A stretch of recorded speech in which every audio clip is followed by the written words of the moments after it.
Bien, muy amable, gracias. Bueno, el tiempo se ha hecho nuestro enemigo. Teníamos una propuesta que traer. Vamos a buscar que plantear en forma sintética aquello que quería exponerles el día de hoy. El tema era básicamente la filosofía en el aula, el filosofar en el aula, que no es una propuesta novedosa, no es algo que traigamos el día de hoy, hace muchos años hemos propuesto. Encima hay personajes aquí presentes, filósofos aquí presentes también dedicados a esta actividad, como el maestro José Maurtua o el maestro Raúl Ayala, que son profesores dedicados a la filosofía y dedicados a esta propuesta de la filosofía aplicada, que es llevar la filosofía al aula. O sea, aquello de convertir el aula en un centro de indagación, en un centro de discusión, de conversación, de intercambio de ideas. Ahora, algunos cuando escuchan la propuesta que traemos comúnmente de la filosofía para niños, estamos hablando de filosofar en el aula, que no es solamente para niños, sino también para adolescentes, y algunos dicen, oiga, si hay filosofía para niños, debe haber filosofía para adolescentes, debe haber filosofía para adultos, debe haber filosofía para la tercera edad. De forma sarcástica, obviamente, que lo hacen, porque hay un desconocimiento, no solo un desconocimiento, hay un afán por tratar siempre de quitarle el valor que le corresponde a la filosofía. Hay un criterio equivocado, creo yo, de ningunear a la filosofía. En nuestro país ha sido ninguneada, en nuestro país ha sido marginada, en nuestro país ha sido dejada de lado. En los colegios secundarios no se enseña filosofía, en los pedagógicos no se enseña filosofía, sino 4 cursos de religión. Y en los colegios, yo sé que hay docentes que se van a molestar con lo que yo digo, en la mayoría de colegios no se piensa. La mayoría de docentes lo que se han dedicado simplemente es a repetir esquemas y modelos. Como decía un personaje, aquel que simplemente repite modelos no le hace nada nuevo, simplemente es un mero copista. Y si somos meros copistas, al final la capacidad de pensar no se desarrolla en los niños. Ni la criticidad. Aquel docente que cree que repitiendo temas va a desarrollar la criticidad está totalmente equivocado. Aquel docente que cree que repitiendo conceptos va a desarrollar la criticidad está totalmente equivocado. Eso en el aula no funciona de esa manera. Entonces la propuesta, que ya varias veces hemos señalado en algunos eventos anteriores, tiene como hilo lo siguiente. Uno, ¿qué está pasando en la educación en nuestro país? Y segundo, aquello de la filosofía en el aula o filosofía para niños, ¿para quién es realmente? Nosotros manejamos una propuesta. La propuesta tradicional es que la filosofía para niños es para niños y que hay docentes que van a trabajar con niños en las aulas. Hay experiencias muy interesantes que se han realizado y que demuestran la viabilidad de esta propuesta de trabajar con niños en la filosofía en el aula. Cuando hablamos de trabajar filosofía en el aula, no vayan a pensar que estamos hablando de trabajar historia y la filosofía, dedicarnos a repetir los pensamientos de Platón, Sócrates, Heidegger. No, eso es historia y la filosofía. Eso no hace la filosofía para niños. Es el desarrollo de la razonabilidad, la criticidad, la práctica de la libertad, de la tolerancia. Algo que está faltando en las aulas.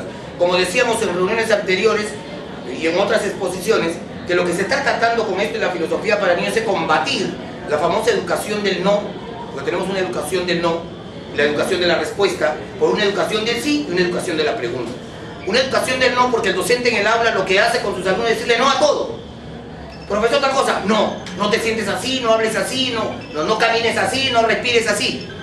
Encima, si el alumno piensa, el profesor le pone la cara como diciendo, ¿qué estás diciendo? O sea, tampoco se piensa así. El problema está que el docente quiere que el alumno aprenda a pensar, pero el docente no enseña a pensar. ¿Y cómo se enseña a pensar? Pensando. Demostrando en la práctica cómo es el proceso. No hay ningún manual de cómo pensar. O no sé, alguien conoce por ahí algún manual de cómo pensar. Eso no existe. Por ahí a veces se escriben artículos sobre maneras de pensar. Cuidado, existen formas peculiares de ascender al pensamiento. Y eso se desarrolla en la práctica. Como decía pues Deluxe, el mejor docente no es aquel que le dice al alumno lo que debe de hacer. Es el que le dice al alumno, ven, vamos a hacerlo juntos para que aprendas cómo se hace. El alumno aprende de los ejemplos. El alumno aprende de lo que ve. El alumno solo aprende de lo que escucha. El profesor puede decir 1000 cosas, pero su práctica puede ser totalmente opuesta a lo dicho. Y eso lo sabemos los que nos dedicamos a la educación. Que muchos docentes a veces dicen un sinnúmero de cosas, plantean un sinnúmero de teorías y opiniones, y su práctica es todo lo opuesto a lo dicho. Y por eso por eso es que algunos dicen, antes el docente era modelo, ya dejó de serlo en muchos aspectos. Porque el docente no se ha preocupado por enriquecerse, por mejorar, no se ha preocupado por entender que el centro de la enseñanza es el alumno y que debe girar en torno al alumno y estar al servicio del alumno, de las necesidades y requerimientos de los alumnos, no de él.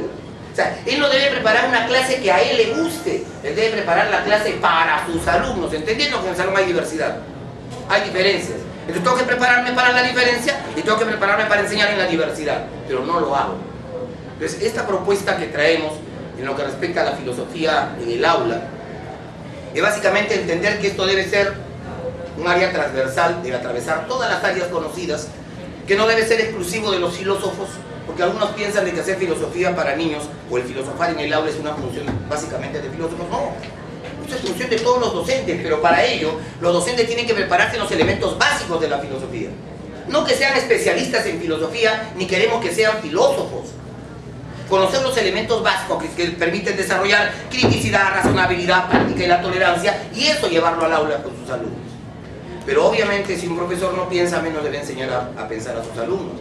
Si un docente es intolerante, jamás va a formar docentes tolerantes.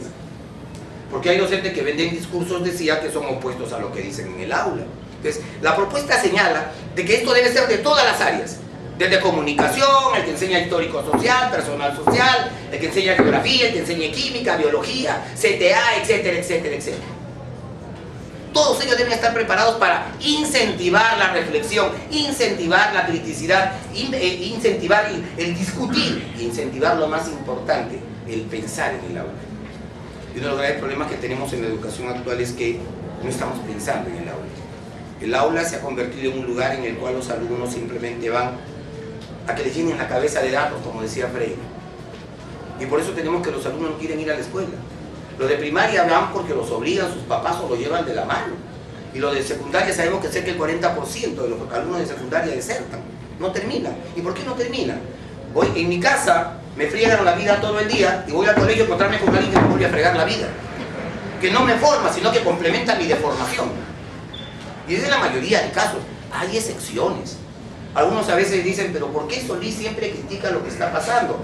Porque yo no voy a hablar de lo bueno está ahí, hay que cuidarlo y hay que alimentarlo. Pero tenemos que criticar lo que no está funcionando, pues. Y eso es lo que a la mayoría nos molesta, porque recordemos que vivimos en un país donde la mayoría se proclama dentro de la escuela activa. Pero no son más tradicionales porque no pueden. O sea, son más tradicionales que los tradicionales, pero se te proclaman, soy representante de la escuela activa. Ay, en el Perú la mayoría se autoproclama en las escuelas de educación básica constructivistas. ¿No? Ya el profesor Ventura nos hablaba del enfoque histórico-cultural. Encima ahora hay muchos docentes que hacen mención de Vygotsky, pero vayan, escuchen en sus aulas. Es más de lo mismo. Entonces, son cosas que obviamente en la propuesta que traemos estamos buscando de que se entienda, de que si no tenemos un docente preparado convenientemente, primero, no se va a poder desempeñar la función de enseñanza-aprendizaje correctamente. Segundo, no vamos a formar al hombre que nosotros queremos. Porque obviamente el maestro hace una crítica, el maestro Ventura hace una crítica de lo que era la formación, ¿cierto? Y tiene mucha razón, pues. Los alumnos ya en determinadas edades tienen cierta edad porque han desarrollado determinadas características que lo identifican en cierta edad y nivel de desarrollo.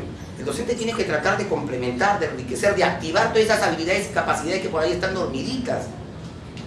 Y desarrollar aquellas que es necesario hacerlas, pero ¿cómo yo ayudar a desarrollar capacidades y habilidades si yo no las tengo? Le digo al alumno que lea, pero yo no leo. Le digo al alumno que reflexione, pero yo no reflexiono. Le digo al alumno que tiene que ser crítico, pero no le acepto que me cuestione. O sea, no entiendo. Entonces, buscamos nosotros en este planteamiento que los docentes de todas las áreas sin excepción se preocupen por conocer los elementos básicos de la filosofía. Hoy, una etapa en nuestro país donde se ningunea y se elimina filosofía. Hay necesidad de hacerlo. En otros trabajos publicados anteriormente, yo señalaba que si un docente no entiende filosofía, no entiende educación.